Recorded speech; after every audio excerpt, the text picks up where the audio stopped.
Hello friends, कैसे हैं आप लोग। आपका स्वागत है हमारे चैनल पे। अगर आपने हमारे चैनल सब्सक्राइब नहीं किया तो बेल आइकन दबा के सब्सक्राइब करें। आज की इस वीडियो में हम बात करेंगे पचिंको के 6th एपिसोड के बारे में। 5th एपिसोड के लास्ट में हमने देखा सुंजा ओसाका के लिए निकल जाती है। एपिसोड की स्टार्टिंग में हमें ओसाका के 1931 के समय को दिखाया जाता है, जहाँ पर हम देखते हैं सुंजा बैक्सन के साथ ओसाका पहुँच जाती है, जहाँ पर बैक्सन सुंजा से कहता है कि वो वहीं रुके, उसका भाई आने वाला है। यहाँ पर हम देखते हैं सुंजा और बैक्सन अपने भाई का इंतजार कर रहा होता, तभी हम देखते हैं बैक्सन का भाई आता है। बैक्सन के भाई का नाम योसेफ बैक्सन होता है, जहाँ पर वो आता है और अपने भाई को देखकर बहुत खुश हो जाता है और उसको गले लगा लेता है। फिर वो उससे कहता है कि तुम्हारी हाइट काफी लंबी हो गई। फिर बैक्सन यहाँ पर सुंजा को उससे मिलवाता है और बताता है कि ये उसकी वाइफ है। फिर योसेफ बैक्सन से कहता है क्योंगी देखकर बहुत हैरान होगी कि तुमने शादी कर ली है। क्योंगी बैक्सन की भाभी होती। पिछले एपिसोड में हमने जैसे देखा था ओल्ड सुंजा क्योंगी की समाधि लेकर बुसान वापस जाती है। फिर सीन हमें प्रेजेंट टाइम बुसान का 1989 का दिखाया जाता है, जहाँ पर हम देखते हैं हमारी ओल्ड सुंजा बुसान पहुँच जाती है और यहाँ पर हम देखते हैं वो अपने बेटे के साथ उसी मार्केट में जाती है जहाँ पर वो बचपन में आया करती थी। जैसा पिछले ये एपिसोड में हमने बताया था, सुंजा जब अपने वतन वापस आती है तो वो बहुत खुश होती है। सुंजा उसी फिश मार्केट में जाती है जहाँ पर उसका सारा बचपन बीता होता है। ये देखकर सुंजा बहुत खुश होती है। फिर सुंजा अपनी फेवरेट फिश खरीदती और अपने बेटे से कहती है कि वो होटल रूम में बना के इसे खाएगी। एक बार फिर सीन हमें पास्ट का दिखाया जाता है, जहाँ पर हम देखते हैं सुंजा सभी लोगों के साथ घर जा रही होती है। रास्ते में योसेफ बैक को बता रहा होता है कि यहाँ की पुलिस आकर कभी कभी कोरियाई लोगों के घर तोड़ देती, उनको इससे कोई फर्क नहीं पड़ता है कि वो कैसे रह रहे हैं। फिर तीनों लोग बातें करते हुए घर पहुँच जाते हैं। तभी घर में सुंजा देखती कि खाने की टेबल लगी होती है। फिर हम देखते हैं हमारी यंग क्योंगी की एंट्री होती है, जो बैक्सन को देखकर बहुत खुश हो जाती, जहाँ पर बैक्सन बताता है कि ये इसकी वाइफ है। तो वो सुंजा से भी अच्छे से बात करती और उससे कहती है कि तुम बहुत थक गई होगी, चलो आराम कर लो। यहाँ पर क्योंगी सुंजा से सामान मांगने लगती कि वो रख दे, लेकिन सुंजा उससे कहती है मैं अपने आप खुद रख लूंगी। फिर क्योंगी सुंजा से कहती है तुम खाना खा लो, तुम बहुत थक गई होगी। यहाँ पर वो उसको जबरदस्ती टेबल पे बैठा के खाना खाने के लिए कहती है। खाने की टेबल पे बैठते ही सुंजा रोने लगती है, क्योंकि यहाँ पर वो राइस देखती है और उसे अपनी माँ की याद आने लगती है। फिर सीन हमें प्रेजेंट टाइम का टोक्यो का दिखाया जाता है, जहाँ पर हम देखते हैं सोलोमन एक पार्टी में जाता है अपने दोस्त की।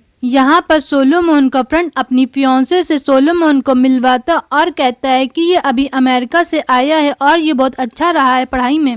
फिर वो बताता है कि सोलोमन के पीछे काफी लड़कियां पड़ी थी, लेकिन सोलोमन को दूसरी लड़की पसंद थी। यहाँ पर वो हाना की बात करता है। फिर सोलोमन का फ्रेंड उससे पूछता है क्या तुम हाना को ढूंढ पाए, जहाँ पर वो इनकार करते हुए कहता है क्या तुमने कहीं देखा है। तो उसका दोस्त टोक्यो की एक जगह का नाम बताता और कहता है मैंने आसपास कभी देखा था। फिर यहाँ पे एक नया टॉपिक स्टार्ट होता है, जहाँ पर सोलोमन का फ्रेंड कहता है अबे सन तुम्हें सारी टोक्यो की बैंक से ब्लैकमेल कर रहा है। तो सोलोमन कहता है उसे कोई फर्क नहीं पड़ता, वो जल्दी न्यूयॉर्क वापस चला जाएगा। तो यहाँ पर उसका फ्रेंड कहता है तुम अपना करियर कैसे दांव पे लगा सकते हो, मुझसे जो हो सकता है मैं तुम्हारी मदद करूंगा। और दोनों लोग बात कर रहे होते तभी हम देखते हैं पार्टी में नोमी भी आ जाती है। एक बार फिर सीन हमें पास्ट का दिखाया जाता है, जहाँ पर हम देखते हैं योसेफ और क्योंगी बातें कर रहे होते हैं। यहाँ पर वो लोग सुंजा की बात कर रहे होते हैं। यहाँ पर योसेफ क्योंगी को बता रहा होता है कि सुंजा ने भाई को जरूर ट्रैप किया होगा, तभी उसने उससे शादी कर ली, साथ में एक बेबी भी है उसके। तो क्योंगी उससे कहती है कि तुम धीरे बात करो, नहीं तो सुंजा सुन लेगी। यहाँ पर हम देखते हैं योसेफ को बिल्कुल नहीं पसंद होता है कि बैक्सन ने सुंजा से शादी कर ली है। वो कहता है मुझे समझ में नहीं आ रहा है कि उसने उससे शादी कैसे कर ली। तो क्योंगी उससे कहती है कि वो कम एज की है इसलिए शायद कर ली। यहाँ पे हमें एक और बात पता चलती है कि क्योंगी योसेफ से बड़ी होती है। अगला सीन हमें बैक्सन और सुंजा का दिखाया जाता है, जहाँ पर सुंजा बैक्सन से कहती है मुझे नहीं लगता कि यहाँ पे लोग मुझे पसंद कर रहे हैं। तो यहाँ पर बैक्सन उसे समझाते हुए कहता है कि ऐसी कोई बात नहीं और तुम एक मजबूत लड़की हो और धीरे धीरे सब नॉर्मल हो जाएगा। यहाँ पर वो उससे कहता है कि मैं तुम्हें कभी नहीं छोड़ूंगा और मैं तुम्हारे बच्चे को अपना नाम दूंगा। होगा। तो यहाँ पर सुंजा बैक्सन से कहती है कि मैं अपने आप को इस जगह पे सही नहीं समझती हूँ, मुझे यहाँ पर नहीं होना चाहिए था। तो बैक्सन उससे कहता है मुझे पता है तुम एक बहुत ही मजबूत लड़की हो और मैंने तुम्हें हर चीज से लड़ते हुए देखा है और आगे तक की भी तुम लड़ोगी। और इसके बाद हम देखते हैं सुंजा और बैक्सन में एक नया रिलेशन स्टार्ट हो जाता है। एक बार फिर हमें टोक्यो का दिखाया जाता है जहाँ पर हम देखते हैं सोलोमन पार्टी के बाहर बैठा होता है। तभी वहाँ पर नोमी आ जाती है। यहाँ पर नोमी सोलोमन से कहती है कि उसने उसको ऑफिस के बाहर डांस करते हुए देखा था। तो सोलोमन हंसने लगता है। फिर नोमी उससे पूछती है कि हाना कौन है। फिर नोमी उससे सॉरी बोलते हुए कहती है कि जब ऑफिस में फोन आता था तो मैंने तुम्हारी बातें सुनी थी। फिर सोलोमन उसको बताता है कि वो हाना से 14 साल की उम्र में मिला था और वो उसके पापा की गर्लफ्रेंड की बेटी है। हम दोनों ने काफी टाइम एक साथ स्पेंड किया और फिर मैं अमेरिका चला गया और बहुत दिन बाद मुझे पता चला कि हाना घर छोड़कर भाग गई है। फिर यहाँ पर नोमी उसको समझाने लगती है कि तुम्हें अपनी लाइफ में अपने करियर के बारे में सोचना चाहिए। फिर यहाँ पर हम देखते हैं सोलोमन से वो कहती है कि टॉम कॉन्ट्रैक्ट ना साइन करने वाले मैटर पे वो तुमको बहुत ह्यूमिलेट करेगा। और इसके बाद हम देखते हैं नोमी अंदर चली जाती है। फिर सीन हमें पास्ट का दिखाया जाता है जहाँ पर हम देखते हैं सुंजा को उस घर में रहकर 1 मंथ पूरा हो जाता है। जब वो सो के उठती है तो देखती है कि क्यांगी कपड़े धो रही। यहाँ पर वो उससे माफी मांगते हुए कहती है कि वो आज फिर देर से उठी। फिर सुंजा उसकी हेल्प कराने लगती। तभी वो देखती है कि एक रुमाल भी धुला होता और यहाँ पर वो रुमाल देखकर बहुत रोने लगती है। फिर रोते हुए वो कहती है कि इसके धोने के बाद उसकी खुशबू चली गई है, मैं अब कैसे याद करूंगी, सब कुछ चला गया है मेरे पास से। तो यहाँ पर हम देखते हैं क्यांगी उसको चुप कराने लगती और समझाने लगती है कि कुछ भी ऐसा नहीं हुआ है। फिर सीन हमें प्रेजेंट टाइम का दिखाया जाता है जहाँ पर हम देखते हैं सुंजा क्यांगी की समाधि लेकर समुद्र में बहाने जाती है। जब सुंजा क्यांगी की समाधि बहा रही होती तो उसका बेटा पूछता है कि आप सही जगह समाधि बहा रही हो ना। तो सुंजा उससे कहती है कि उसका सारा बचपन यहीं पे गुजरा है और उसे ये सब अच्छे से याद है। फिर वो उससे कहती है कि वो उसके नाना की कब्र को देखना चाहती है और उसे अपने पापा की कब्र इसलिए नहीं मिल रही क्योंकि यहाँ पे सब कुछ बदल गया है। फिर अगले सीन में हम देखते हैं क्यांगी के घर 2 आदमी आते हैं। यहाँ पर वो उससे कहते हैं कि तुम्हारे हस्बैंड ने पैसे लिए हैं। तो क्यांगी कहती है कि उसका हस्बैंड घर पर नहीं है। तो वो आदमी कहते हैं उन्हें पता है। वो क्यांगी को एक पेपर दिखाते हैं और कहते हैं तुम्हारे पति ने पैसे लिए थे। अब वो बोलता है कि उसके पास नहीं है। हमें तुम्हें परेशान करने का शौक नहीं है, लेकिन इस कॉन्ट्रैक्ट के हिसाब से तुम्हें 20 येन हर सप्ताह देना पड़ेगा और 20 येन से अगर हमारे बॉस खुश होते हैं तो तुम्हें उसके डबल देने पड़ेंगे। यहाँ पर हम देखते हैं सुंजा आ जाती है। तो यहाँ पर सुंजा आ जाती और कहती योसेफ ने 160 अमाउंट लिए हैं। तो वो आदमी सुंजा से कहते हैं कि हम लोग ब्याज भी लेंगे। यहाँ पर सुंजा उनसे कहती है कि आप लोग कुछ घंटे बाद आ जाना, हम लोग आपके पूरे पैसे दे देंगे। और उन दोनों की बातों के बीच हम देखते हैं बाहर एक बूढ़ी औरत उन लोगों की बातें सुन रही होती है। इसके बाद हम देखते हैं सुंजा अपने रूम में जाती और यहाँ पर वो अपना सामान देखने लगती है। वो घड़ी ढूंढ नहीं होती है। जहाँ पर क्यांगी आके उसको वॉच दिखाती है और पूछती है तुम यही ढूंढ रही हो। तो सुंजा कहती है हाँ ये मेरी माँ ने दी थी और बोला था कि इमरजेंसी के टाइम इसे यूज कर लेना। फिर सुंजा कहती इससे ज्यादा कोई जरूरी काम नहीं है जो मैं इसे बेच कर पैसे न लूँ। तो क्यांगी उसको समझाने लगती और कहती है तुम्हारे पास बस यही आखिरी निशानी है। जहाँ पर हम देखते हैं क्यांगी उसको बहुत समझा रही होती, लेकिन हम देखते हैं सुंजा नहीं मानती और उससे कहती है कि मैं बेच के सारे पैसे चुका दूंगी। अब हम ये देखना चाहते हैं कि ये सुंजा वॉच बेच देगी क्या, और हमारा 6 एपिसोड यहीं पे खत्म हो जाता है। नेक्स्ट वीडियो में हम आपको 7 एपिसोड की स्टोरी बताएंगे। अगर आपको हमारी वीडियो पसंद आई तो लाइक करें, शेयर करें और सब्सक्राइब करना तो बिल्कुल भी मत भूलें।